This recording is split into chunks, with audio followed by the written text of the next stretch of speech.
మహర్షులు శివుణ్ణి ఆరాధిస్తూ ముచ్చటగా 3 కోరికలు కోరారంటారు. అవి ఏమిటి? అనాయాసేన మరణం వినా దైన్యేన జీవనం దేహాంతే తవ సాహిజ్యం దేహి మే పశుపతి విభో. ఇవి మన మహర్షులు శివుణ్ణి కోరుకున్నటువంటి 3 కోరికలు. మొట్టమొదటిది అనాయాసేన మరణం. మరణం అనేది అనాయాసంగా రావాలట, ఆయాసంతో రాకూడదు. ఆయాసం అంటే అన్నా కాదు, ఎప్పుడు పోతున్నామో మనకి తెలియకూడదు, పక్క వాళ్ళకి తెలియకూడదు. వాడు కూర్చున్నాడు, మీతో మాట్లాడుతున్నవాడు మాట్లాడుతున్నట్లేదు, అట్లా వెళ్ళిపోగలగాలి. అది ఎవరికి లభిస్తుందంటే దేవుడి యొక్క దయ ఉన్నటువంటి పుణ్యాత్ములకి మాత్రమే లభిస్తుంది. వీడెప్పుడు పోతాడా అని ఎదురు చూస్తూ అందరినీ బాధ పెడుతూ పోవటం, అది మన పూర్వజన్మలో చేసుకున్న పాపాత్ములకి మాత్రమే అటువంటిది లభిస్తుంది. పుణ్యాత్ములకి మాత్రమే అనాయాసంగా, ఎటువంటి ఆయాసం అంటే తాను ఆయాసపడకూడదు, తన పక్క వాళ్ళని ఆయాస పెట్టకూడదు.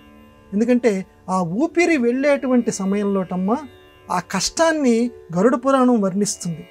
ఆ ప్రాణం సెలవు తీసుకునేటువంటి సమయంలో భరించలేవటమ్మా. ఇప్పుడు మామూలు గుడ్డని మనం పిండుతుంటే ఎంతగా ఊహ చేయగలమో, పిండుతుంటే ఎంత బాధో, అట్లాగా శరీరం మొత్తాన్ని ఒకసారి పిండి వేసినట్టు ఒక 100 సూదులు గుచ్చుతున్నట్టుగా ఉంటుందట ఆ ప్రాణం వెళ్ళిపోతున్నటువంటి సమయంలో.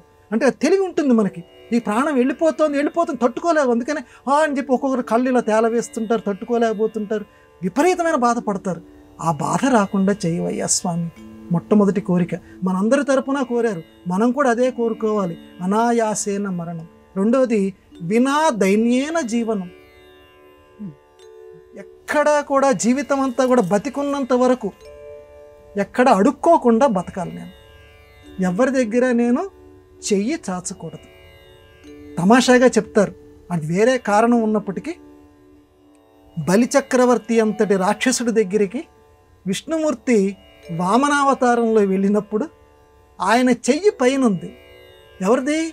ఇచ్చేటువంటి వాడి చెయ్యి పైనుంది, తీసుకునేటువంటి విష్ణుమూర్తి యొక్క చెయ్యి వామనావతారంలో కింద ఉంది. ఎంత దీనత్వం అమ్మా అది! ఎప్పుడు తీసుకునేవాడు చెయ్యి పైన ఉండదు కదమ్మా. తీసుకునేవాడు ఎప్పుడు కూడా ఇలా ఏమి కింద ఉంటుంది, ఇచ్చేవాడు ఇలా పైకి ఇస్తాడు.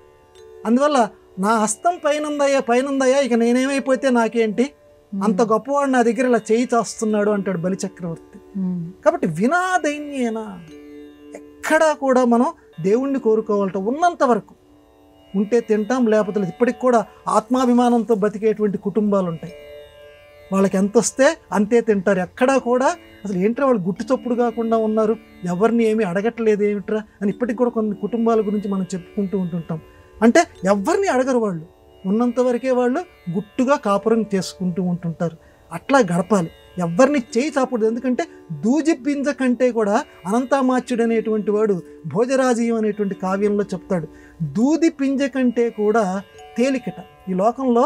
తల్లి లేని బిడ్డ ఏ రకంగా తేలికో, దూది పింజ ఎంత తేలికో, దానికంటే కూడా అడుక్కునేటువంటిది చెయ్యి ఉన్న చూడు, అది ఇంకా తేలిక.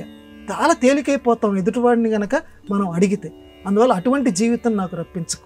మహర్షులు కోరింది వినా దైన్యేన జీవనం దేహాంతే తవ సాయుజ్యం. 3వ కోరిక దేహ అంతే. ఈ శరీరం నిష్క్రమించిన తర్వాత విదేహం అయిపోతుంది, దేహం లేకుండా అయిపోతుంది. ఎన్ని 100 సంవత్సరాలో ఎన్ని 1000 సంవత్సరాలో ఏ నరకంలో ఉంటామో, ఎటు కర్మలు జరిపించక ఎటు పరిభ్రమిస్తుంటామో తెలియదు. ఈ జీవుడు ఏం గతి పడతాడో నాకు తెలియదు. స్వామి అలాంటి స్థితి ఏవి నాకు రప్పించకు. ఈ శరీరం ఎప్పుడు ముగిసిపోతుందో అప్పుడు తవ సాయుధ్యం నీలో కలిపేసుకో.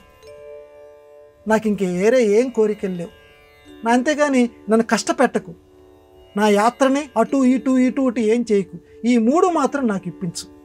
మరణం తప్పదు, అనాయాసంగా మరణం ఇప్పించు. జీవించక తప్పదు బతికున్నంతకాలం, కానీ చెయ్యి చాచకుండా బతికేటట్టు చెయ్యి. అలాగే శరీరం విడిచిపెట్టిన తర్వాత నీలో కలిపేసుకో. వేరే చోట మాత్రం ఈ జీవుణ్ణి సంచారం చేయించుకు. ఇది భగవంతుణ్ణి మనం కోరుకున్నటువంటి 3 కోరికలు. మహర్షులు మన తరపున కోరారు. మనం కూడా ప్రతిరోజు ఈ శ్లోకాన్ని చదువుకుంటూ ఉండాలి.